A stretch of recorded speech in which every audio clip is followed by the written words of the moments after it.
सबको जय मसीह की। आइए हम लोग आराधना में जाएंगे। इससे पहले आराधना में जाएं कि हम लोग प्रभु से प्रार्थना करेंगे। हालेलुया। प्यारे पिता परमेश्वर, हम धन्यवाद करते हैं यीशु राजा, शांति के राजकुमार, धन्यवाद करते हैं अद्भुत युक्ति करने वाले पराक्रमी परमेश्वर, आपको धन्यवाद करते हैं। स्वर्ग तेरा सिंहासन है, पृथ्वी तेरे पाँव की चौकी है। खुदावन यीशु, हम तेरे चौकी के पास आए हैं। खुदावन यीशु, तेरी स्तुति आराधना करने जा रहे हैं। खुदावन यीशु, हालेलुया, तेरी उपस्थिति मांगते हैं प्रभु जी। हालेलुया, अपनी शक्ति सामर्थ्य से भर दे प्रभु जी। हालेलुया पिता परमेश्वर, हम धन्यवाद करते हैं राजाओं के राजा, प्रभुओं के प्रभु, धन्यवाद करते हैं पिता अद्भुत युक्ति करने वाले प्रभु। हम धन्यवाद करते हैं खुदा, तेरी उपस्थिति मांगते हैं प्रभु जी।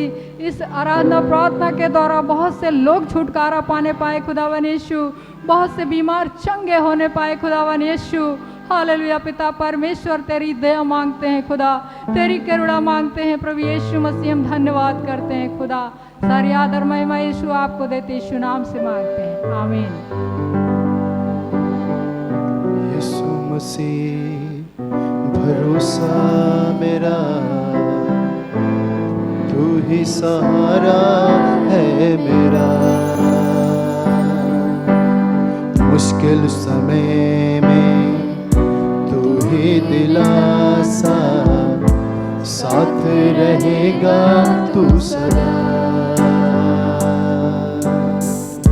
यीशु मसीह भरोसा मेरा, तू ही सहारा है मेरा। मुश्किल समय में तू ही दिलासा, साथ रहेगा तू सदा। करुणा भलाई तेरी सदा रहेगी मुझ पर, तेरी विश्वास योग्यता देखूंगा मैं उम्र भर। हाथ उठाकर गाऊंगा, यीशु तेरा नाम रहे ऊंचा। मैं हाथ उठाकर गाऊंगा, यीशु तेरा नाम रहे ऊंचा। मौत से है बचाया तूने, जीवन नया है दे दिया। नाम लेकर पुकारा मुझे, महिमा से मुझको भर दिया। मौत से है बचाया तूने, जीवन नया है दे दिया। नाम लेकर पुकारा मुझे, महिमा से मुझको भर दिया। करुणा भलाई तेरी सदा रहेगी मुझ पर, तेरी विश्वास योग्यता देखूंगा मैं उम्र भर। मैं हाथ उठाकर गाऊंगा, यीशु तेरा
बढ़कर कोई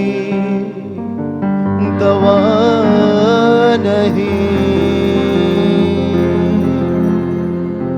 यीशु से बढ़कर कोई हुआ नहीं, दुआ से बढ़कर कोई दवा नहीं, यीशु से बढ़कर कोई हुआ नहीं।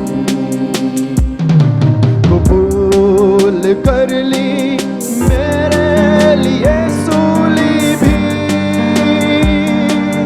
क्या क्या दुख उसने सहा नहीं,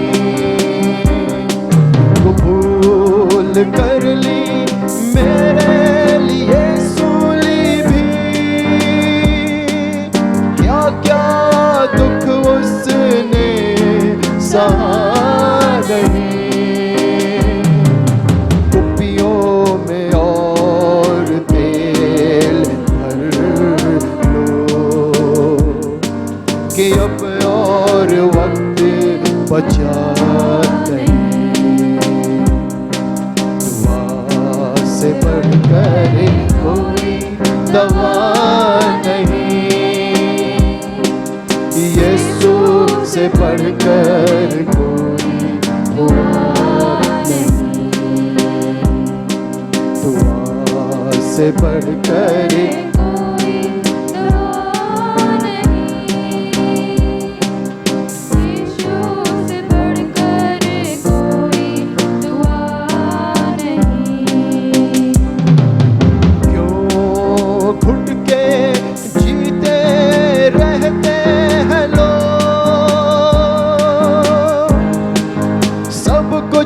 मसीह से क्यों कहा नहीं, क्यों घुट के जीते रहते हैं लोग,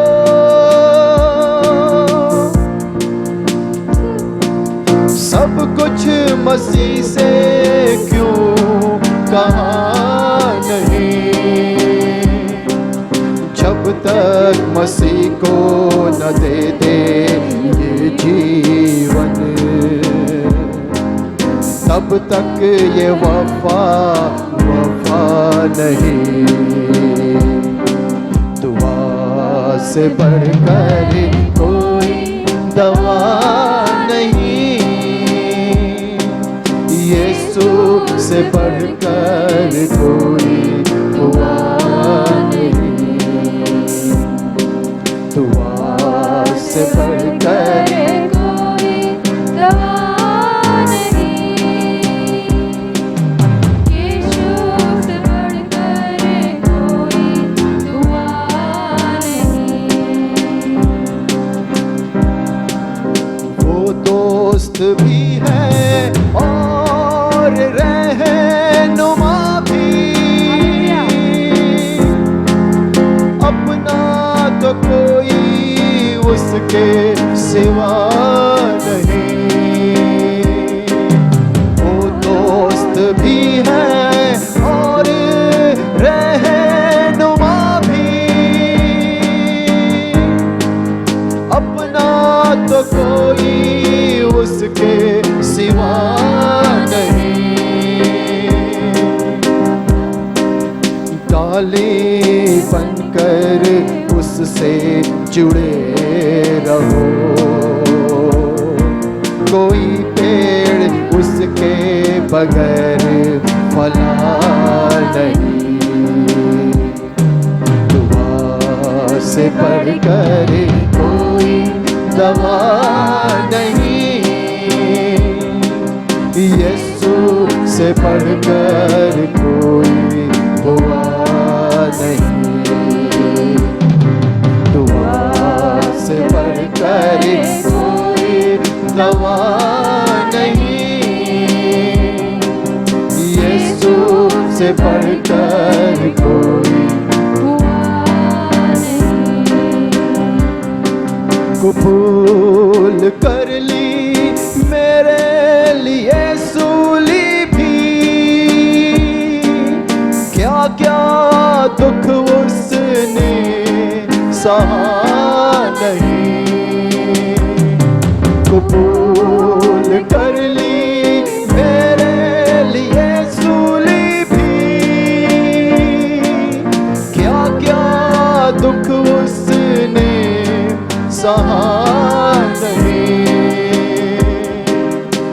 डोरियों में और तेल भर लो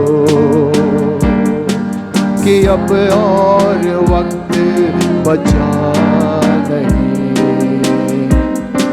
दुआ से बढ़कर कोई दवा नहीं,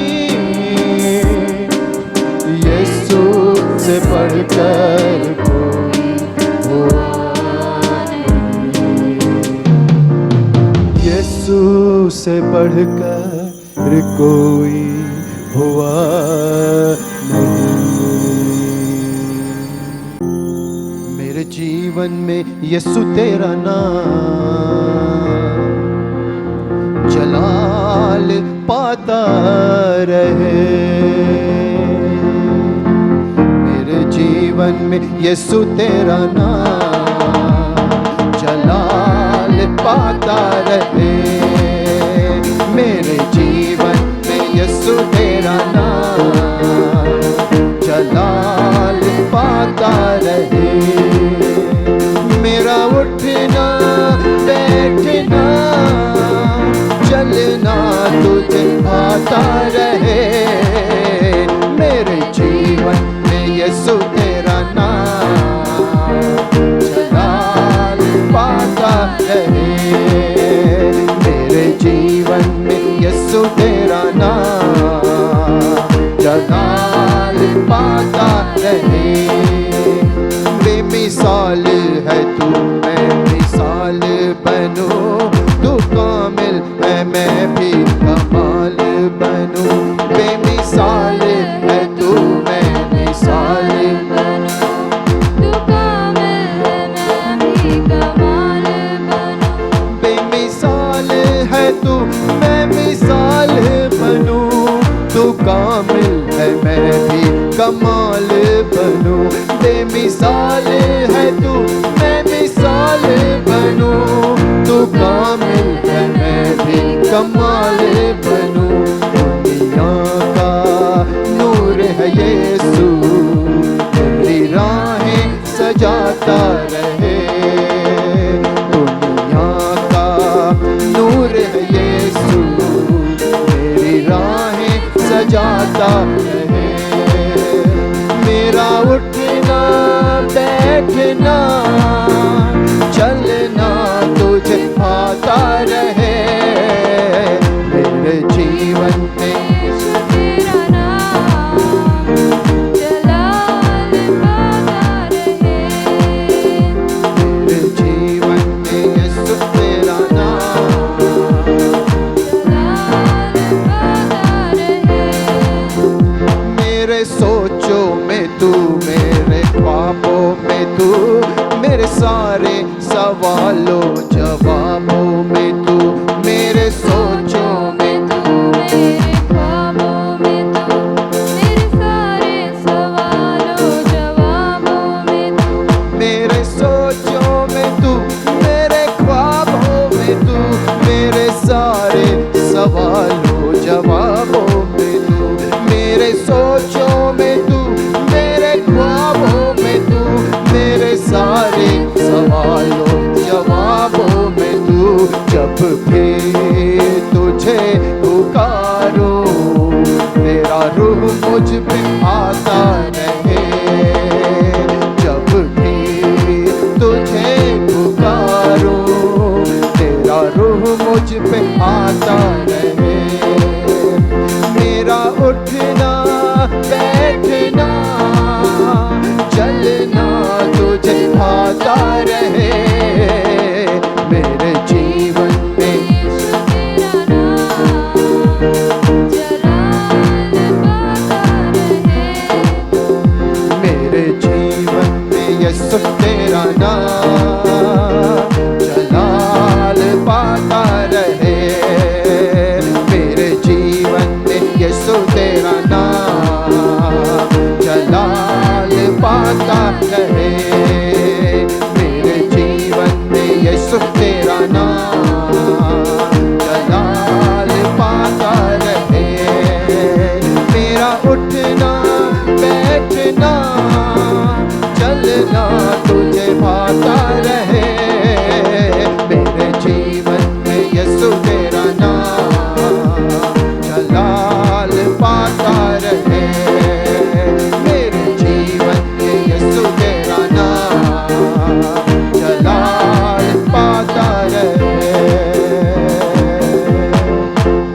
हालेलुया, प्रेज द लॉर्ड।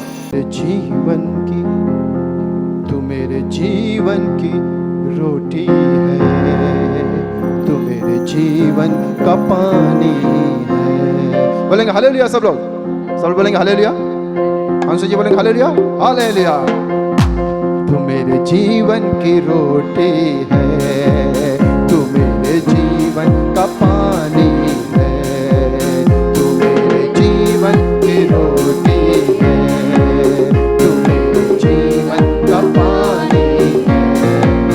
खाता रहो, पीता रहो, खाता रहो, पीता रहो, तेरी ही महिमा गाता रहो। तू मेरे जीवन की रोटी है, तू मेरे जीवन का पानी है, तू मेरे जीवन की रोटी है।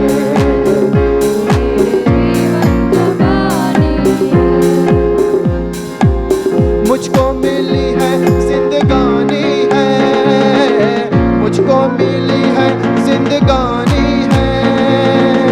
तेरी ही दी कुर्बानी है, तेरी ही दी कुर्बानी है।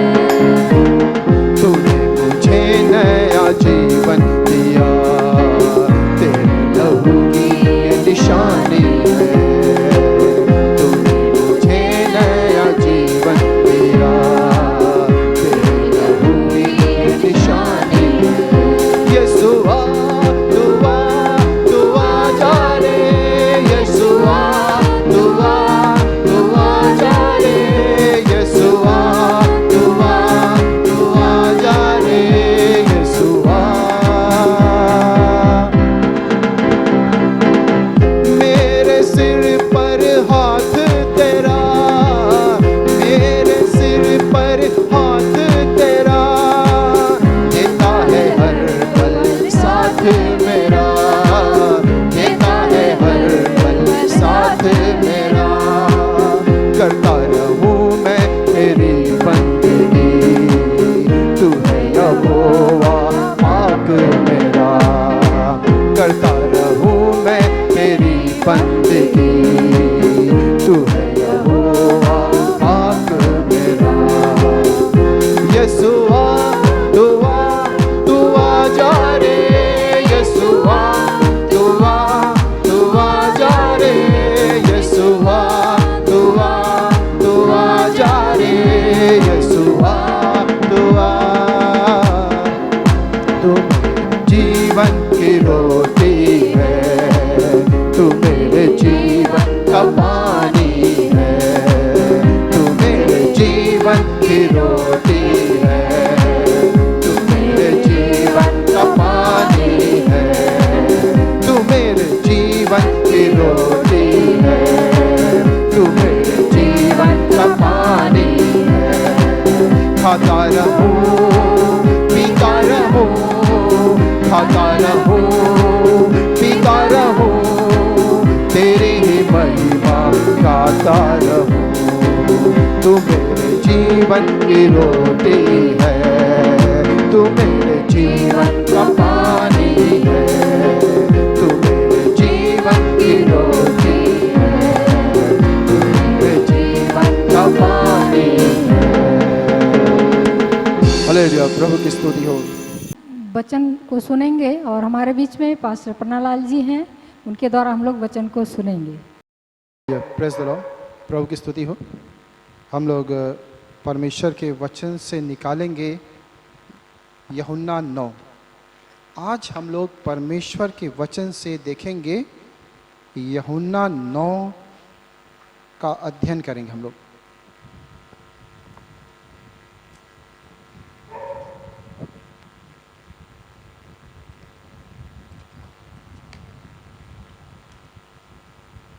जी, यूहन्ना 9 में हम पढ़ेंगे। आइए, कोई पढ़ेगा। जाते हुए उसने एक मनुष्य को देखा जो जन्म से अंधा था। उसके चेलों ने उससे पूछा, हे रब्बी, किसने पाप किया था कि यह अंधा जन्मा, इस मनुष्य ने या इसके माता पिता ने? यीशु ने उत्तर दिया, ना तो इसने पाप किया था, ना इसके माता पिता ने, परंतु यह इसलिए हुआ कि परमेश्वर के काम उसमें प्रकट हों। जिसने मुझे भेजा है, हमें उसके काम दिन ही दिन में करना अवश्य है। वह रात आने वाली है जिसमें कोई काम नहीं कर सकता। जब तक मैं जगत में हूँ, तब तक जगत की ज्योति हूँ। यह कहकर उसने भूमि पर थूका और उस थूक से मिट्टी सानी, और वह मिट्टी उस अंधे की आंखों पर लगाकर उससे कहा, जा सिलोह के कुंड में धो ले। सिलोह का अर्थ भेजा हुआ है। उसने जाकर धोया और देखता हुआ लौट आया। जी जी, तब पड़ोसी और जिन्होंने पहले उसे बस भी थैंक यू हालेलुया। आइए छोटी सी प्रार्थना कर, सब लोग आंखें बंद करेंगे। प्रभु यीशु धन्यवाद करते हैं, तेरे वचन को पढ़ने जा रहे हैं पिता परमेश्वर। इस वचन से प्रभु प्रकाश दीजिए, आशीष को दीजिए, चंगाई को दीजिए। प्रभु आपकी उपस्थिति चाहिए। प्रभु इस वचन के द्वारा हमें आशीष दीजिए। यीशु के नाम से प्रार्थना करते हैं। सब लोग कहेंगे आमीन हालेलुया। हम यहाँ पर देखते हैं कि यीशु मसीह जा रहे थे और यीशु मसीह ने क्या देखा? एक अंधे आदमी को देखा। और वो आदमी कैसे था? जन्म का अंधा था, जन्म का अंधा था। और यीशु मसीह के चेले जो है पूछते हैं, यीशु मसीह के चेले पूछते हैं, यीशु मसीह से पूछते हैं, क्या पूछते हैं सवाल? हे रब्बी, किसने पाप किया था? किसने पाप किया था कि यह अंधा जन्मा? यह आदमी ने पाप किया था या इसके माता पिता ने? अब सुनील भाई बताइए, आदमी जन्म से अंधा है, वो कब पाप किया? कब पाप किया? नहीं, कुछ लोग ये सोचते हैं कि हो सकता है पिछले जन्म में पाप किया हो। ये सोचते हैं, अरे भाई आदमी तो अभी पैदा हुआ और वो कहाँ पाप करेगा उसका? मगर चेलों ने ये सोचा कि प्रभु किसने पाप किया था कि ये आदमी कि इसके माता पिता ने? तो यीशु मसीह ने कहा कि किसी ने पाप नहीं किया था। लेकिन एक और बात है, कई बार ऐसा होता है कि कभी कभी कोई कष्ट पाप के वास्ते भी आ सकता है। इसके पहले भी हुआ है, इसके पहले भी हुआ है। जैसे कि हम पढ़ेंगे तो मरकुस 2:5 पढ़ लें। अगर वहाँ हम मरकुस 2:5 में आते हैं तो वहाँ यीशु मसीह एक लकवे रोगी को कहते हैं, हे पुत्र तेरे पाप क्षमा हुए, पहले ये बोलते हैं। और तो इस प्रकार से कुछ बीमारी या कुछ कष्ट पाप के वास्ते आ सकते हैं, जैसा मरकुस 2:5 में लिखा हुआ है। मरकुस 2:5 में लिखा हुआ है। पढ़े। मरकुस 2:5 में लिखा हुआ है। यीशु ने उनका विश्वास देखकर उस लकवे के रोगी से कहा, हे पुत्र तेरे पाप क्षमा हुए। जी, कभी कभी ऐसा होता है कि किसी कोई बीमारी इस वास्ते आ सकती है, पाप के वास्ते, तो प्रभु यीशु मसीह पाप को क्षमा करते हैं। दूसरा लिखिए यूहन्ना 5:14 पढ़िए।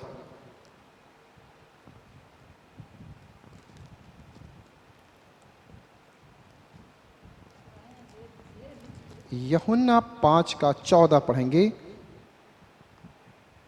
इन बातों के बाद वह यीशु को मंदिर में मिला। यीशु ने उससे कहा, देख तू चंगा हो गया है, फिर से पाप मत करना, ऐसा ना हो कि इससे कोई भारी विपत्ति तुझ पर आ पड़े। यहाँ भी यीशु मसीह कहते हैं, देखो अभी पाप किए थे, तुम्हें परेशानी आई, अब पाप मत करना, नहीं तो फिर परेशानी आ सकती है। ये हो सकता है कभी कभी पाप और जीवन में बीमारी समस्या आ सकती है। लेकिन यहाँ की बात बता रहे हैं। चेलों ने पूछा, यीशु मसीह किसने पाप किया था कि यह अंधा जन्मा? वो अंधा था और क्या था पता है? वो भिखारी भी था, वो भीख मांगता था। हो सकता है ये भी पूछा हो, क्यों भिखारी हुआ, क्यों अंधा हुआ, बात क्या थी? तो यीशु मसीह ने एक जवाब बताया कि जैसे कि इसके पहले हो सकता है पाप कारण हो सकता है, लेकिन यहाँ पर यीशु मसीह ने बताया ना, इसका कारण पाप नहीं है। किसी ने पाप नहीं किया, ना तो इस मनुष्य ने पाप किया, ना तो इसके माता पिता ने। अगर हम पढ़ेंगे नंबर 3, तो मैं पढ़ता हूँ 9:3, यूहन्ना 9:3 मैं पढ़ता हूँ। यीशु ने उत्तर दिया, ना तो इसने पाप किया था ना इसके माता पिता ने, परंतु यह इसलिए हुआ कि परमेश्वर के काम उसमें प्रकट हो। बोलेंगे हालेलुया। मेरे भाई बहनों, प्रभु ने कहा यह इसलिए अंधा हुआ ताकि इसके द्वारा परमेश्वर की महिमा हो सकता है कई बार मेरे भाई बहनों कि आपका पुत्र जन्म से कोई दिक्कत हो, आपकी पुत्री जन्म से कोई दिक्कत हो, लेकिन यहाँ परमेश्वर कहते हैं कि इसलिए हुआ, इसलिए हम मतलब सोचने को तो बहुत लोग सोच सकते हैं। जैसे यहाँ चेलों ने बहुत कुछ सोचा, चेलों के भी दिमाग में आ गया अरे किसी ने पाप किया होगा, लेकिन पाप की बात नहीं थी। तो सोचने के लिए हम बहुत कुछ सोच सकते हैं, लोग सोच सकते हैं कि किसी ने पाप किया होगा, लेकिन यीशु मसीह कहते हैं देखिए अगर आपका बच्चा अंधा है या कोई बीमारी है या मंद बुद्धि है या कुछ भी है, इसलिए है परमेश्वर आपसे कहता है मेरे भाई बहनों कि परमेश्वर कहता है ताकि परमेश्वर की महिमा हो उसके द्वारा। हालेलुया। हालेलुया बोलेंगे। हम इसके पहले याबेस को देखते थे, उसके अंदर भी कुछ परेशानी थी, लेकिन उसने भी प्रार्थना किया और परमेश्वर उसके द्वारा परमेश्वर की महिमा हुई। हालेलुया। तो बताने वाली बात यह है कि कभी कभी जीवन में कुछ ऐसी बातें आ जाती हैं जो अच्छी नहीं लगती हैं और हम परेशान होते हैं, लेकिन जानिए ये इसलिए हुआ कि परमेश्वर के काम उसमें प्रकट हो। हालेलुया। परमेश्वर काम उसमें प्रकट हो। जी, हम इसको और पढ़ेंगे आगे। अब इसको देखिए यीशु ने चंगा कैसे किया। हम इसको पढ़ करके मुझे मतलब कि यीशु ने चंगाई तो अलग अलग तरीके से दी है। अंधे किसी को तो बर्तिमाई को तो मतलब कह दिया, प्रार्थना किया, चंगा हो गया। बहुत अंधों को अलग अलग तरीके से उसने चंगा किया, लेकिन इस अंधे को चंगा करने के लिए एक अलग तरह से हम देखते हैं यीशु मसीह क्या किया पता है? जमीन पर थूका। यीशु मसीह जमीन पर थूका और ऐसे उसको मिट्टी सानी और उसकी आंखों पर लगा दी। जरा देखिए एक अलग तरह से हो सकता है कि लोग सोच रहे अब यीशु मसीह ने थूक करके मिट्टी सानी उसकी आंखों पर लगाई, लेकिन ठीक हो गया? नहीं, अभी नहीं ठीक हुआ। अब इसके बाद यीशु मसीह ने कहा देखो अब तुमको जाना है। कहाँ जाना है? एक तालाब है, वहां जाना है, उसमें धो लेना है। तब इतनी लंबी प्रोसेस। तो इसको चंगाई करने के लिए परमिशन ये किया। अब ये क्यों मिट्टी सान करके लगाई? कुछ लोग कहते हैं, सुनिएगा, लिसन मी, कुछ लोग कहते हैं हो सकता है मतलब कुछ लोग सोचते हैं मिट्टी में कुछ बात है, कुछ सोचते हैं कि कुछ लोग सोचते हैं कि यीशु ने मिट्टी सानी लगाई। कुछ लोग सोचते हैं कि प्रभु यीशु मसीह हमारा हम सबको मिट्टी से बनाया है, हम सब मिट्टी हैं, मिट्टी से बनाया गया है। लेकिन ये सब बातें सही हैं और लेकिन यहाँ देखने वाली बात है कि जब यीशु ने यीशु मसीह के वस्त्रों में भी चंगाई है, यीशु मसीह के थूक में भी चंगाई है। हम तो कहते हैं ये पवित्र वचन में भी चंगाई है, इसमें भी चंगाई है, यीशु के वचन में भी चंगाई है, यीशु के कपड़ों में चंगाई है, यीशु थूक करके लगा देंगे वो भी चंगाई है। लेकिन ये जब वो लगाया हो किसी के ऊपर, अगर मतलब किसी को चंगा करने के लिए थूक कर लगाना, लोग क्या कहेंगे? अरे मतलब उनको अजीब सा लगेगा कि ये क्या कर रहे हैं आप। और अब वो इसमें से उसको लगा दिया, आंख पे क्या किया? लगा दिया, मिट्टी लगा दिया। अब वो कहाँ जा रहा है? सिलो, एक तालाब है उसमें धोने के लिए। अब जा रहा होगा तो रास्ते में कोई तो मिला होगा। जैसे कि अगर आपका किसी का हाथ टूट जाए और प्लास्टर लग जाए तो जो भी देखेगा पूछेगा भाई क्या हुआ भाई, आप बताएंगे उसको। फिर जो पीलेगा पूछेगा, आपको 50 बार बताना पड़ेगा। ये भी व्यक्ति जो है आंख पर क्या लगा है? उसके मिट्टी लगा है। अब कितना मिट्टी लगा होगा हमको नहीं पता, लेकिन मिट्टी लगा है। और वो जाता होगा, लोग पूछते हैं कहाँ जा रहे हो भाई? अरे ये आंख पर क्या लगा है? अरे यीशु मसीह जो है थूक करके इसे लगा दिए और हम जा रहे हैं वहाँ पर तालाब में। अच्छा, फिर कोई आगे गया, फिर किसी ने पूछा अरे कहाँ जा रहे हो? अरे यीशु मसीह ने मतलब ऐसे मिट्टी लगा दी यहाँ पर, हम जा रहे हैं। और तो कई लोग पूछेंगे अरे ऐसे थोड़े मिट्टी लगाने से ठीक हो जाओगे। लेकिन वो आदमी गया, वो आदमी ने धोया। पहली बात, इस आदमी ने वो किया जो प्रभु ने कहा था। हालेलुया। इस आदमी ने वो किया, जबकि इसको रास्ते में कई लोग ऐसे मिले होंगे जो इसको डिस्करेज किए होंगे कि अरे उस तालाब में ऐसे धो लोगे तो क्या ठीक हो जाओगे। लेकिन वो गया और जब उधर से आया तो चंगा हो गया था। बोलेंगे हालेलुया। हालेलुया। हम इसको पूरा पढ़ेंगे। पढ़िए सुषमा जी 6 से।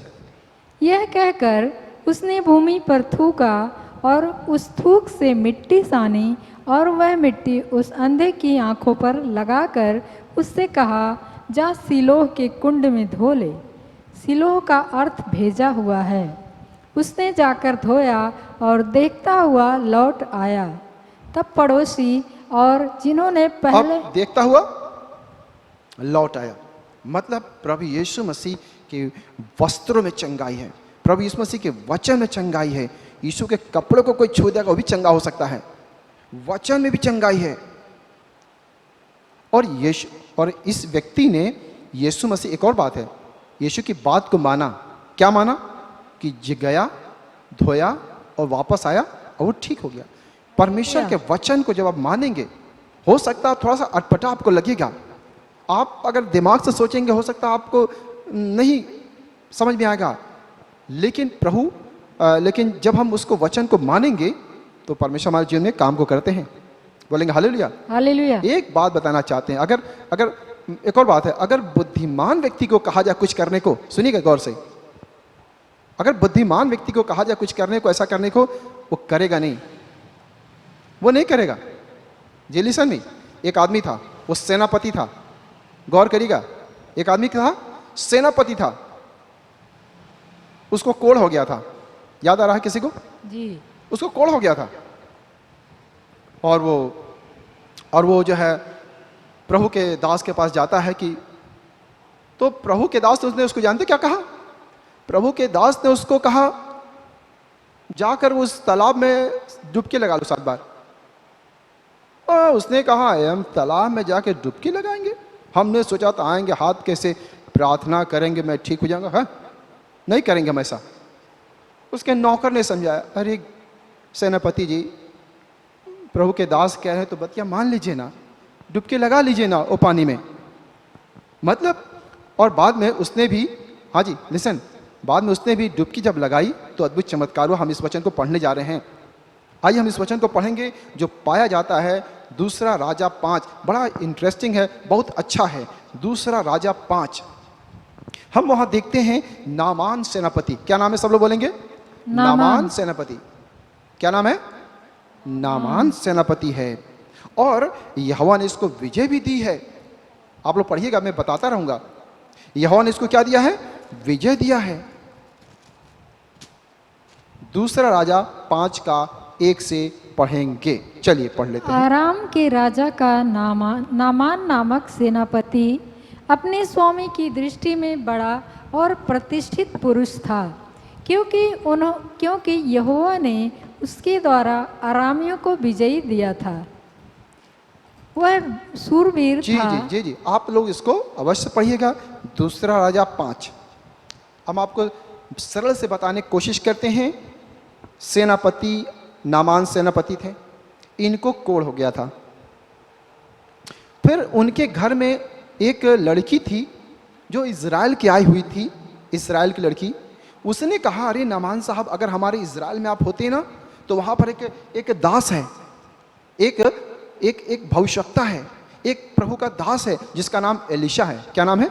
एलीशा। एलीशा के पास जाएंगे ना, एकदम ठीक कर देगा। तो ये तो सेनापति थे। अब आप देखिए, तो अब आप ये चलिए पढ़िए, नंबर 9 से पढ़िए। जी। तब नामान घोड़ों और रथों समेत एलीशा के द्वार पर आकर खड़ा हुआ। बस, नामान जी कौन थे? नामान जी कौन थे? सेनापति। सेनापति। वो चले घोड़ों रथों से, और वो चले तो पूरा सामान लेके चले। क्या सामान? पैसा वैसा सोना चांदी लेके चले। और किसके घर जा रहे हैं? एलीशा। किसके? एलीशा भविष्यवक्ता है। वो सोचे मैं जाऊंगा और उनके घर पर जाऊंगा और मुझे बुलाएंगे और हमारे हाथ ऐसे करेंगे और मैं एकदम चंगा हो जाऊंगा। लेकिन पता है एलीशा जी कहें, एलीशा जी उसके पास गए, अपने दास है, जाकर कह दो बाहर में गेट कुछ नहीं खोलें। उसकी शानदार रथ खड़ा हुआ है। बताइए, एक बड़ा सा व्यक्ति है, सेनापति आया है, आपके घर पर बड़ा मंत्री आया है, गेट खोलेंगे नहीं उसके? उसको कह दो वहीं से जाकर वो गड्ढा है, वो पानी है, उसमें डुबकी लगा लेगा, ठीक हो जाएगा। ओ क्या बात, मेरे को घर में अंदर बुलाया नहीं, मेरे को चाय पानी तक नहीं किया, इतना बड़ा आदमी हूँ मैं। ऐसा बड़ा इंटरेस्टिंग, पढ़ेंगे। तब एलीशा फिर से ने पढ़िए, नंबर 10 फिर से पढ़िए। तब एलीशा ने एक दूत से उसके पास एक कहला भेजा। देखिए एलीसा जी मिले भी नहीं उससे, एलीसा जी, एलीसा प्रभु के दास उससे मिले भी नहीं। आगे तू जाकर यरदन में 7 बार डुबकी मार, पढ़ते ही। तब तेरा शरीर ज्यों का त्यों हो जाएगा। अब देखिए वो अंदर है, कौन? एलीशा। एलीसा भविष्यवक्ता अंदर है, वो गेट के बाहर अपन रथ से खड़ा है। वो अपने एलीसा जी अपने दास है, हमको पता हुआ है, जाओ कह दो उसको कि जाकर के वो नदी है यरदन नदी, उसमें डुबकी लगा, ठीक है। उसको गुस्सा आ गया, किस बात का? अरे हमारे पास आना चाहिए ना, इतना बड़ा आदमी हूं मैं, मेरे पास आना चाहिए था और दुआ करना चाहिए, ऐसे करना चाहिए, और मैं उनको इनाम देता ढेर सारा। और वो कहते हैं उस यरदन नदी में इतना अच्छा नदी भी नहीं है, हमारे देश में तो एक से एक नदी है, कहे होते वहीं हम डुबकी लगा लेते हैं। जी जी पढ़िए। और तू शुद्ध होगा, परंतु नामान क्रोधित हो। नामान क्या हो गया? क्रोधित, मैंने कहा ना कि ये बुद्धिमान था। ये क्या था? बुद्धिमान। बुद्धिमान था या बड़ा पावरफुल था, उनको बात समझ में नहीं आई। इसके पहले हमने देखा ना, वो कौन था? एक अंधा था ना जी, अगर भिखारी। अगर इसके ऊपर ईश्वर थूक के लगाते तो लगाने नहीं देता। इसके ऊपर अगर थूक के लगाते तो लगाने देते? ना ना ना ना, ये सब लोग नहीं ये सह सकते हैं, लेकिन उसने सहा और वो गया भी, वो बीच में लौट के नहीं आया। दूसरा कोई होता 2-4 बार कहा, कहाँ जा रहे हो, आंख पे मिट्टी लगी हुई, कहाँ जा रहे हो, लौट के आ जाता। लेकिन ये जो है मतलब नामान क्रोधित हुआ। पढ़िए। परंतु नामान क्रोधित हो, क्रोधित यह हुआ। कहता हुआ चला गया ओ कहाँ हम जा रहे हैं? घर है अपने। कहाँ जा रहे हैं? घर। घर जा रहे हैं। मैंने तो सोचा था ओ पढ़िए। कि अवश्य वह मेरे पास बाहर आएगा और खड़ा होकर अपने परमेश्वर यहोवा से प्रार्थना करके कोढ़ के स्थान पर अपना हाथ फेर कर कोढ़ को दूर करेगा। देखिए वो सोचा था वो ऐसे से चंगा है, लेकिन पता है परमेश्वर जो चंगाई का तरीका एकदम अलग अलग देता है। हालेलुया बोलेंगे। हालेलुया। प्रभु का तरीका कभी कभी हमारे तरीके से अलग होता। मेरे भाई बहनों, आपको चंगाई चाहिए, आपको छुटकारा चाहिए, आपको समस्याओं का समाधान चाहिए, आपके तरीके से हो सकता है आपको बुरा भी लगे, लेकिन अगर आपने स्वीकार कर लिया तो आपका क्या है? समाधान है, चंगाई है, छुटकारा है। हालेलुया। बोलेंगे हालेलुया। हालेलुया। तो आप जैसा सोचते हैं वैसे उस तरह से प्रभु उत्तर नहीं देगा, प्रभु उत्तर जरूर देगा।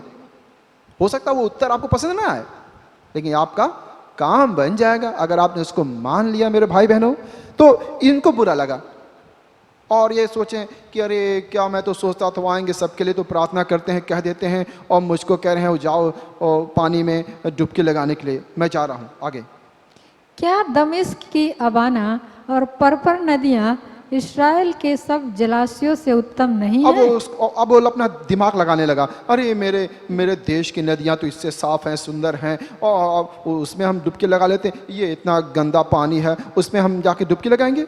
आगे क्या मैं उनमें स्नान करके शुद्ध नहीं हो सकता हूँ? पढ़ते ही इसलिए वह क्रोध से भरा हुआ लौटकर चला गया। लौट कर चला गया।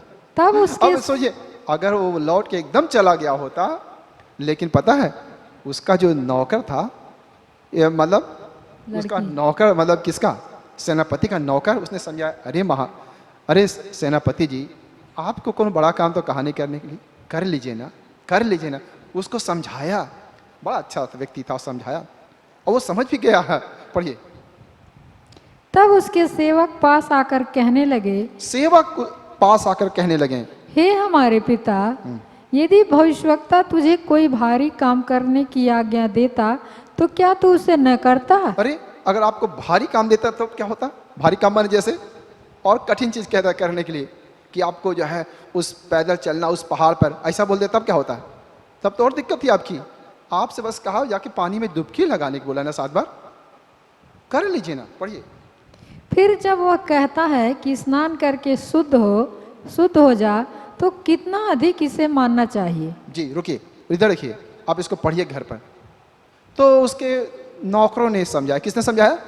नौकर नौकरों के पास भी सेवक। बुद्धि होती है। परमेश्वर जो है अपनी बुद्धि किसको दिया है? नौकरों को दिया है। परमेश्वर ने अपना रहस्य और राज बालकों पर प्रकट किया है और बुद्धिमानों के सामने बंद किया है। हालेलुया। हालेलुया। मूर्खों के सामने प्रभु ने प्रकट किया है। बालकों के सामने परमेश्वर की बातें समझ में आती, लेकिन बुद्धिमानों को कई बार नहीं समझ में आती है परमेश्वर की बातें। ये इसके सेवक नौकर, इसके नौकर समझ गए। नौकर समझ गया। नौकर ने समझा दिया किसको? अपने मालिक को समझा दिया। और मालिक गया, चलो यार तुम लोग ज्यादा प्रेशर में जाता हूं। तो गया, कहां गया? नदी में। एक डुबकी लगाया, ठीक हुआ? नहीं। अरे नहीं हुआ। 2 डुबकी लगाया, चलो तीसरा भी लगा लेते हैं। तीसरा डुबकी लगाया, चलो चौथा लगा लेते हैं। ऐसे से लगा गया। और जब 7वां लगाया, उसके बाद क्या हो गया? चंगा हो गया। चंगा हो गया। उसके बाद तो बड़ा खुश हो गया, चलेंगे और एलिसा जी को खूब ढेर सारा पैसा देंगे, सोना चांदी देंगे। ठीक है, ऐसा उसके मन में आ गया। मतलब कहने की बात यह है कि जब हम परमेश्वर के वचन को मानते हैं मेरे भाई बहनों, तो आपके साथ चंगाई होगा, आपकी समस्याओं का समाधान होगा। दूसरी, जब हम परमेश्वर कोई भी काम करने से पहले, अब हमको लगता है कोई भी काम करने से पहले परमेश्वर के दासों से जरूर एक बार परामर्श लिया करें, इससे आपका भला हो। कई बार लोग बड़े बड़े काम करते हैं तो प्रभु के दासों से कोई सलाह नहीं लेते हैं और गाड़ी फंस जाती है उनकी। प्रभु के वचन को मानिए, प्रभु के दासों की भी मानिए, और इससे जो है परमेश्वर आपके जीवन में काम को करेगा। Hallelujah, hallelujah. हालेलुया। अभी हमने देखा तो परमेश्वर के वचन जो कहता है वो करिए और उसमें आपको आशीष मिलेगी। मैंने अभी कहा इसके पहले कि नौकरों के अंदर, किसके अंदर? हेलो, नौकरों के अंदर। नौकर के अंदर ज्यादा बुद्धि होती है। मूर्खों को परमेश्वर ने चुना है। जब हम जानते हैं कि यूहन्ना 2 में ना, यूहन्ना 2 में क्या था? शादी में यीशु मसीह गए थे और वहां दाखरस क्या हो गया? घट गया। घट गया। तो यीशु मसीह की माता ने किससे कहा? नौकरों से। नौकरों से कहा। क्या कहा? देखो भाई, यीशु मसीह जो कह दे वो कर देना। और यीशु मसीह नौकरों, और यीशु की माता ने नौकरों से क्यों कहा? क्योंकि नौकर ही समझ जाएंगे, नौकर ही करेंगे। हम लोग पढ़ेंगे यूहन्ना 2, वो भी देख लें कि परमेश्वर क्या वचन आपसे जो कहता है मेरे भाई बहनों उसको करें, और ऐसा करने में परमेश्वर आपको आशीष देगा, आपके समस्याओं का समाधान है। यूहन्ना 2 जी पढ़ें। फिर तीसरे दिन गलील के काना में किसी का विवाह था और यीशु की माता भी वहाँ थी। यीशु और उसके चेले भी उस विवाह में निमंत्रित थे। जब दाखरस घट गया तो यीशु की माता ने उससे कहा, उनके पास दाखरस नहीं रहा। यीशु ने उससे कहा, हे महिला, मुझे तुझसे क्या काम? अभी मेरा समय नहीं आया। उसकी माता ने सेवकों से कहा, जो कुछ वह तुमसे कहे वही करना। बस यीशु मसीह की माता ने कहा जो कुछ। मेरे भाई बहनों, हमें बात को मानना चाहिए, अपने से बड़ों की बात मानना चाहिए। कई बार बच्चे बड़ों की बात नहीं मानते हैं। अरे पापा या मम्मी या आपके बड़े जो कुछ कह दें वो करिए। आपके और परमेश्वर का वचन जो कुछ कहे उसको करिए। और पता ना यीशु मसीह ने क्या कहे? यीशु मसीह ने कुछ अजीब सा कहा जो आपको करने का मन नहीं करेगा, लेकिन वो नौकर थे। नौकरों को कहा, वो बाहर मटका पड़ा हुआ है ना, उसको क्या कर दो? भर दो। तो कितना भरा? आप मतलब बुद्धिमान आदमी है तो थोड़ा बहुत भरता है या नहीं भर, लेकिन ये क्या थे? मतलब ये सेवक थे, नौकर थे, और इन्होंने भर दिया। कितना भर दिया? मुंह भर दिया। एकदम मुंह भर दिया और विश्वास से भर दिया उन्होंने। Hallelujah, hallelujah. और फिर और जरा देखिए इनकी हिम्मत। निकाल करके इनको पिलाओ, पहले सबसे बड़े आदमी पिलाओ। किसको? नौकर लोग सबसे बड़ा आदमी पिलाओ। और नौकर ने पिला भी दिया। और जब उसने पिलाया तो क्या बन चुका था? ये पानी अद्भुत चीज बन चुका था। तो जो कुछ परमेश्वर वचन आपसे कहता है, जब आप इसको मानते हैं तो परमेश्वर आपकी समस्या का समाधान करते हैं। तो अपनी समझ का सहारा मत लेना, लेकिन संपूर्ण मन में परमेश्वर भरोसा रखिए, परमेश्वर के वचन पढ़िए और जो कुछ कहे वो करिए, और परमेश्वर आपके जीवन में आशीष को देगा। हम फिर से पढ़ते हैं, हम जो है फिर से पढ़ते हैं जी यूहन्ना 9 जी। जी, यूहन्ना 9, हम यूहन्ना 9 पे का? आते हैं। 9 जी का? पढ़िए। जाते हुए उसने एक मनुष्य को देखा जो जन्म से अंधा था। उसके चेलों ने उससे पूछा, हे रब्बी, किसने पाप किया था कि यह अंधा जन्मा, इस मनुष्य ने या इसके माता पिता ने? यीशु ने उत्तर दिया, ना तो इसने पाप किया था ना इसके माता पिता ने, परंतु यह इसलिए हुआ कि परमेश्वर के काम उसमें प्रकट हो। जी, जिसने मुझे भेजा है। बस बस एक और बात बताना चाहते हैं इस व्यक्ति के। ये व्यक्ति के अंदर बड़ी इच्छा थी। या सोचिए, ये आदमी, ये एक लड़का है, ये एक लड़का है और यीशु मसीह की सारी बातों को माना। ये एक लड़का है, जैसे जब इसको यीशु ने उसके ऊपर लगाया तो उसने भी विश्वास किया। इसने जब वो कहा भेजा, वो भी गया। एक और बात है, परमेश्वर किसको चंगा करना चाहते हैं? पता है, एक वचन बताना चाहता हूं चंगाई के लिए। या कोई चीज आपको चाहिए तो एक चीज बड़ा इंपॉर्टेंट है, एक चीज बड़ा इंपॉर्टेंट है। यीशु मसीह किसको चंगा करते हैं? आंसर जानते क्या है? जो चंगा होना चाहते हैं। पढ़ेंगे लूका 9 का 11। ये वचन, ये इस जवान के अंदर रियली प्यास थी। मेरे भाई बहनों, मेरे बच्चों लोग, अगर आपको अंदर कोई प्यास है, हे, अगर तुम चाहते हो पढ़ाई करना तो तुम पढ़ सकते हो। सोनू जी, अगर आपके मन में पढ़ाई करना चाहते हैं, डिजायर है, क्या है? डिजायर है, इच्छा है, अभिलाषा है, प्यास है, ये बहुत जरूरी होना चाहिए। सोनू जी, बच्चे लोग, आपके अंदर एक प्यास होनी चाहिए किसी भी चीज के लिए, तो परमेश्वर आपके लिए काम करेंगे। पढ़ेंगे हालेलुया। लूका 9 का 11 अद्भुत वचन है। यह जानकर भीड़ उसके पीछे हो ली और वह आनंद के साथ उनसे मिला और उनसे परमेश्वर के राज्य की बातें करने लगा और जो चंगे होना चाहते थे उन्हें चंगा किया। जो चंगा होना चाहते थे उन्हें चंगा उन्हें किया। चंगा किया। फिर से सब लोग बोलिए, जो जो चंगा होना चंगा होना चाहते थे उन्हें चंगा किया। चंगा किया। सोनू जी, आप कहेंगे कि जो नहीं चाहते तो उसको नहीं चंगा करेंगे? बिल्कुल नहीं करेंगे। आपको जो चाहिए वो मिलेगा, हालेलुया। हमको जो चाहिए मिलता है ना? आमीन। हमको चाहिए थी एक कार, प्रभु ने हमें दिया कार। एकदम जबरदस्त चाहिए थी मुझे। आप भी चाहेंगे तो मिलेगा। अगर आप कहेंगे नहीं प्रभु अभी नहीं चाहिए, तो नहीं मिलेगा। अगर कोई चीज चाहिए, चंगाई, जो चंगा होना चाहते हैं, क्या चाहते हैं? चंगा होना। जो कुछ बनना चाहते हैं, प्रभु ने बनाएंगे। आमीन। बोलेंगे हालेलुया। हालेलुया। इस वचन को देखिए, जो चंगा होना चाहते हैं, जो चंगा होना चाहते थे, और ये लड़का चाहता था कि मैं देखूं। आगे इसके बारे में और आगे पढ़ेंगे ना, इसका एक से एक कैरेक्टर आपको दिखाई देगा कि ये लड़का जो है, मतलब कि विश्वास में कितना मजबूत है।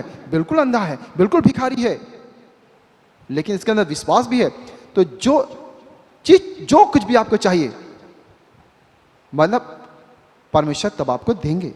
जो चंगा होना चाहते थे, आप चंगा होना चाहते हैं, आप प्रभु की आशीष चाहते हैं, आप बुद्धि चाहते हैं, आप जो भी चाहते हैं, जब आपके अंदर चाहत होगी तो प्रभु उस चाहत को पूरी करेंगे। कोई सुन रहा है बात को मेरी? समझ में आ रहा है सोनू जी? अब हम एक भजन 107 का 9 पढ़ेंगे इसी बात पर। भजन 107 का 9 में भी यही बात लिखा है कि परमेश्वर देखता है ऐसे दिल को जिसके अंदर अभिलाषा हो, और उसको वो क्या करता है? उसकी इच्छा पूरी करता है। बोला हालेलुया। हालेलुया। आपके अंदर क्या अभिलाषा है? आपकी जो आप चाहते हैं ना सोनू जी, कि हमको ये वस्तु चाहिए, आप ये मत देखो कितना महंगा है, आप मत देखो कैसे मिलेगा, कि बड़ा पैसे की जरूरत है, नहीं। आप उसको अभिलाषा रखो और प्रभु के सामने रखो। तुम्हारी एक जरूरत है ना, जो बेहद तीव्र जरूरत है, लेकिन पैसे पे आकर अटक जाती है। पैसे पे ध्यान मत दो। वो तुम सोचोगे पैसे के द्वारा हम नहीं कर सकते, बिल्कुल, लेकिन तुम कहो मैं चाहता हूं प्रभु, मैं चाहता हूं, मेरे अंदर क्या है? अभिलाषा है, मैं चाहता हूं, और आपको मिल जाएगा। बोलो हालेलुया। हालेलुया। आज का वचन आपके लिए है, तो पढ़िए। क्योंकि वह अभिलाषी जीव को संतुष्ट करता है और भूखे को उत्तम पदार्थों से तृप्त करता है। अभिलाषी जीव, आपके दिल में क्या होना चाहिए? ख्वाहिश, आपके दिल में सपना। जवान दर्शन देखेंगे ना, जवानों के अंदर क्या होता है? दर्शन। दर्शन। और बूढ़े क्या देखेंगे? स्वप्न। स्वप्न देखते हैं, तो जवान लोग दर्शन देखते हैं। जवानों के अंदर सच में ड्रीम होना चाहिए। तो अभिलाषी जीव को वो संतुष्ट करता है, मतलब आपके अंदर डिजायर, अभिलाषा होनी चाहिए। और भूखे को उत्तम पदार्थ देते हो, आपके अंदर भूख भी होना चाहिए। और यीशु मसीह ने कहा भी है सुनील जी कि धन्य जो भूखे धर्म के हैं, भूखे और प्यासे हैं। अगर आप चाहते हैं कि परमेश्वर वचन आपको समझ में आए तो आ जाएगा। अगर आप चाहते हैं परमेश्वर आपको याद हो जाए तो याद हो जाएगा। बस आपको चाहिए, मुझे इच्छा रखना है। आपको चाहिए, आपको प्रचार करना चाहते हैं ना, आप सोचिए कैसे होगा, ये मत सोचिए, बस आप क्या एक प्यास रखिए। तो धन्य जो धर्म के भूखे प्यासे हैं वे तृप्त होंगे। एक और वचन पढ़ेंगे, पहला कुरिन्थियों 14, पहला कुरिन्थियों 14 का 1। तो हम देखते हैं कि हर चीज के लिए एक डिजायर, अभिलाषा, प्यास होना जरूरी है। ये केवल जवानों के लिए नहीं, ये केवल जवानों के लिए नहीं सोनू, ये सबके लिए, प्रभु के दासों के लिए भी, प्रभु के अब दासों के लिए भी कुछ बातें कहना चाहते हैं। सुनिएगा, प्रभु के दास हमारे बीच में बैठे हैं, आपको भी बताना चाहते हैं। पहला कुरिन्थियों 14 का 1 पढ़िए। प्रेम का अनुकरण करो, प्रेम का अनुकरण करो और आत्मिक वरदानों की धुन में रहो। बस आगे इसको पढ़ेंगे ना, सुनिएगा सब लोग, और पढ़िए। क्योंकि आत्मिक वरदानों की धुन में रहो के बाद वरदानों की धुन में रहो, विशेष करके यह है कि भविष्यवाणी करो। अब इधर देखिए, देखिए अगर आपके मन में अभिलाषा है कि प्रभु मुझे चंगाई का वरदान चाहिए, मुझे भविष्यवाणी का वरदान चाहिए, तभी देगा। जो चंगा होना चाहते हैं प्रभु उन्हें देखते हैं। आपको नहीं चाहिए, आपके अंदर धुन नहीं है, आपके अंदर मन नहीं है, तो प्रभु आपको नहीं देगा। जो चंगा होना चाहते हैं प्रभु उन्हें चंगा करते हैं। और जिसके अंदर धुन होती है कि मुझे ये वरदान चाहिए, मुझे भविष्यवाणी का वरदान चाहिए, मुझे चंगाई का वरदान चाहिए, मुझे जो भी वरदान है, मुझे बुद्धि का वरदान चाहिए, तो प्रभु आपको देगा। बोलेंगे हालेलुया, हालेलुया। हर चीज के लिए धुन जरूरी है। आप जब आप पढ़ेंगे पहला कुरिन्थियों 14, तो वरदानों की धुन में रहो जी। आपके अंदर वरदानों के अंदर प्यास भी होनी चाहिए, आपके अंदर अभिलाषा भी होनी चाहिए। प्रभु मुझे चाहिए, तो फिर परमेश्वर आपके लिए करेगा। बोलेंगे हालेलुया। अब हमने एक वचन और हम देखते हैं 9 का 4, यूहन्ना 9 का 4।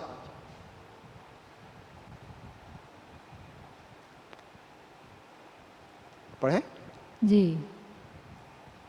जिसने मुझे भेजा है, हमें उसके काम दिन ही दिन में करना अवश्य है। जी। वह रात आने वाली है जिसमें कोई काम नहीं कर सकता। जी, मतलब ये भी सेवकाई की बात है। जैसे हमने प्रभु की दासों के बारे में बात किया कि हमें परमेश्वर का काम कब कर सकते हैं, जब दिन है, दिन में। लेकिन वो मतलब कहने का जब आपके पास समय है। हो सकता है भविष्य में आपको समय ना मिले, भविष्य में आपको समय, वो रात आने वाली जिसमें कोई काम नहीं कर सकता है, कोई काम नहीं कर सकता। और दाऊद भी कहते हैं भजन 30 के 9 में, जब मैं कब्र में चला जाऊंगा तब मेरे लहू से क्या लाभ। भजन 30 का 9 में दाऊद कहते हैं, क्या मिट्टी तेरा धन्यवाद करेगी, क्या वो तेरा प्रचार करेगी। तो जब तक वो रात आने वाली जिसमें कोई काम नहीं कर सकता। तो प्रभु के दासों कि हम जब तक यीशु मसीह कहते हैं 9 के 4 में कि जिसने मुझे भेजा है हमें उसके काम दिन ही दिन में करना अवश्य है। वो रात आने वाली जिसमें कोई काम नहीं कर सकता है। अभी हमारे पास समय है, बात के बारे में पता नहीं हमारे पास समय है कि नहीं है, और हमें अपने समय का इस्तेमाल करना है। प्रभु की सेवा को करिए। ठीक है, हम लोग आगे पढ़ते हैं 9 के जी 9 का अब पढ़िए 13 से सुषमा जी। लोग उसे हाँ, हम पढ़े यूहन्ना 9 का 13 से। अब देखिए, वो अंधा लड़का चंगा हो गया।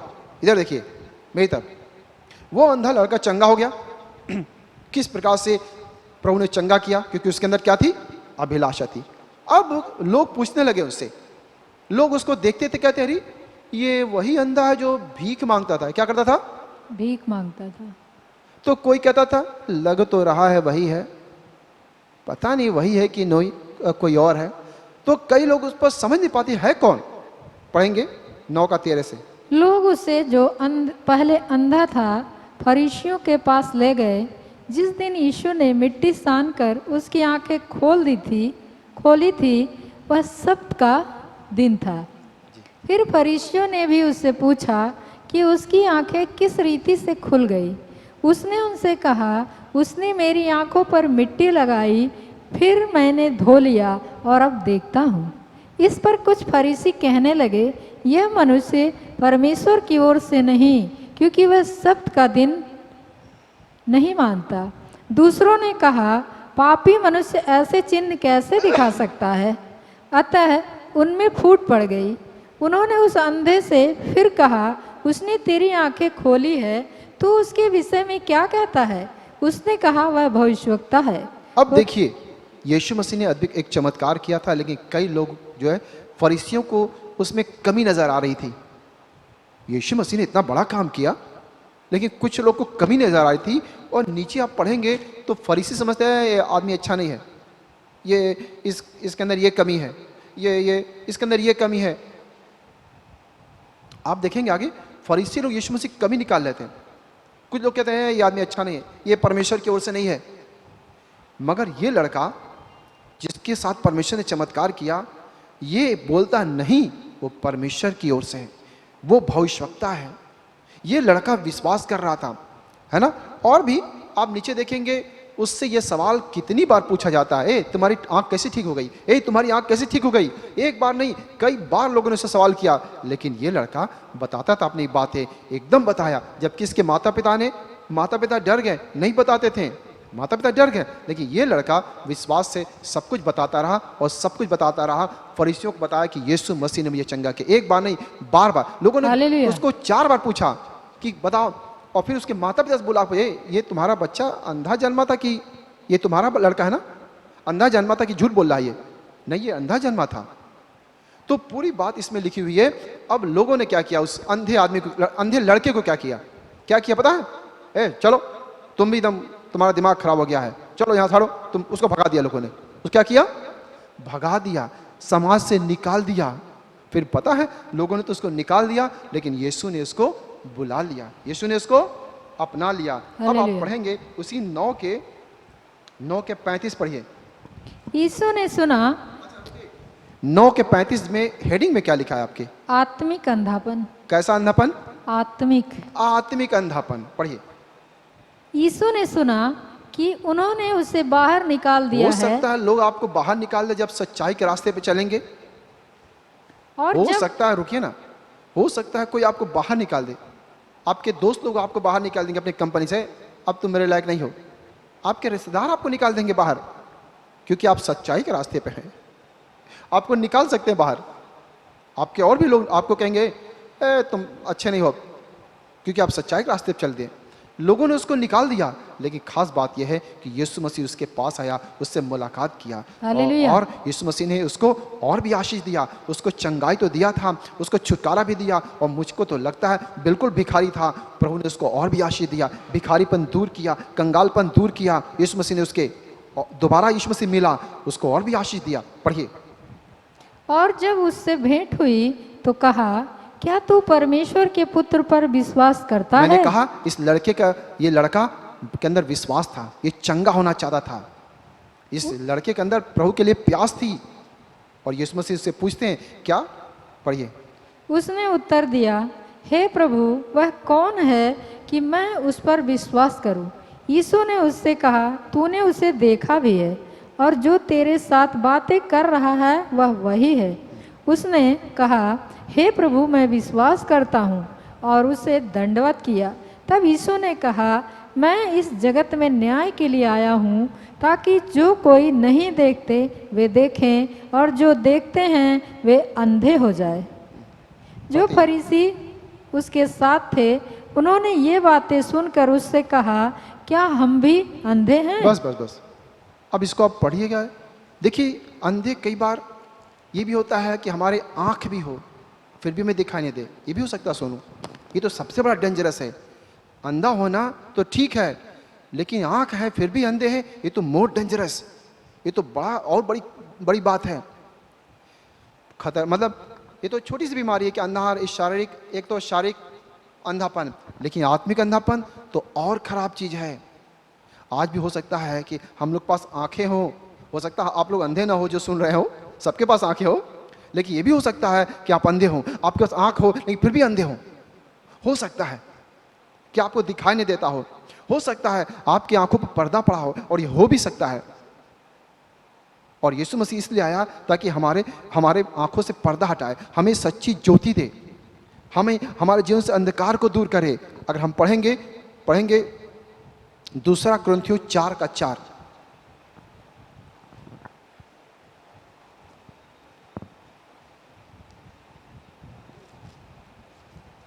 2 कुरिन्थियों 4:4।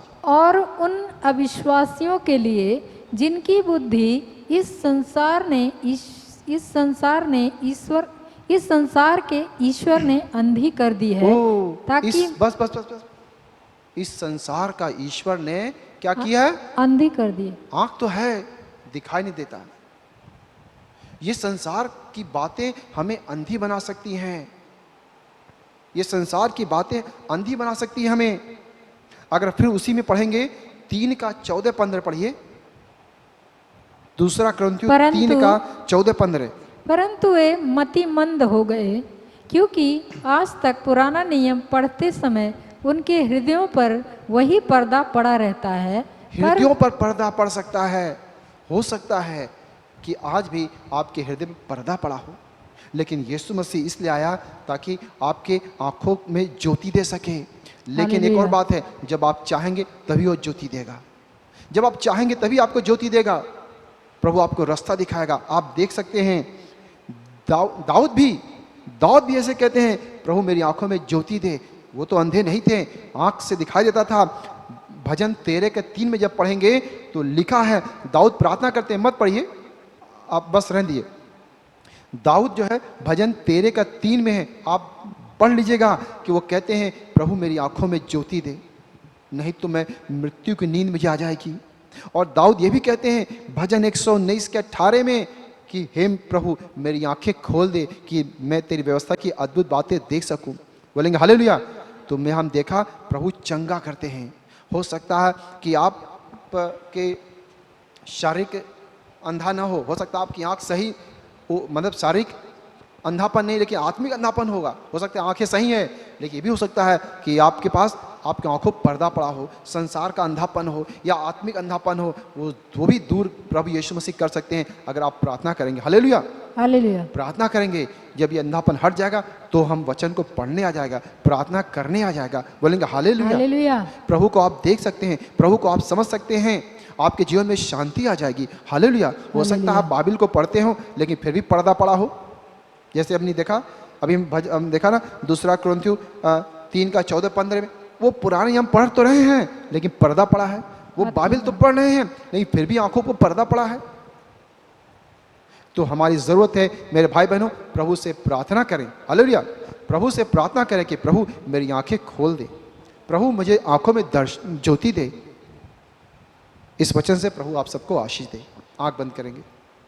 यीशु धन्यवाद, हम सबकी आंखों में ज्योति दीजिए, प्रकाश दीजिए। जितने लोग वचन को सुन रहे हैं उन्हें आशीष को दीजिए, उन्हें चंगाई दीजिए, छुटकारा दीजिए, आत्मिक चंगाई, आत्मिक छुटकारा। यीशु मसीह के जन को स्पर्श कीजिए। यीशु के नाम से प्रार्थना करते हैं। सब लोग कहेंगे आमीन, आमीन।